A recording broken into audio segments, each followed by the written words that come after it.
Je pense que par rapport aux contingences qu'il y a eu, par rapport au Covid, rappelez-vous en France de quoi qu'il en coûte, qu'il y a eu un pendant négatif très très important sur la dette publique, avec les contingences qu'on a eues, c'est-à-dire il y a eu des guerres, il y a eu sécheresse, il y a eu Covid, c'est pas mauvais. Le chiffre, ce serait complètement nihiliste de dire... Qu'est-ce qui est pas mauvais de faire, parce que c'est un chiffre aussi, je sais que vous êtes aussi très minutieux quand il s'agit de chiffres de par votre expertise en termes de professionnels, purement professionnels, mais si on regarde les chiffres du HCP, qui est notre institution officielle, institutionnel des statistiques dans notre pays, le Haut Commissariat au Plan, relève une perte nette de 24 000 emplois, malgré la reprise de 150 000 en milieu urbain, en l'occurrence, reprise post-Covid, etc.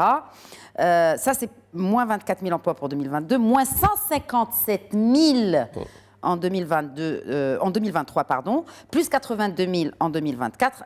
Je vous donnerai que les chiffres, rappel de chiffres. Vous pouvez faire les calculs mentaux.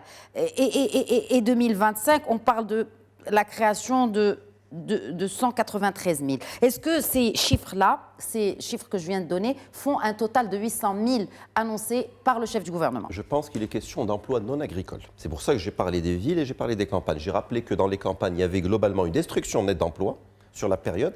En revanche, dans les villes, effectivement, il y a une croissance. Moi, j'avais essayé de reconstituer. Je pense que nous sommes légèrement en dessous des 850 000, mais l'ordre de grandeur y est. Et donc, si on parle d'emplois non agricoles, effectivement, il y a une création d'emplois.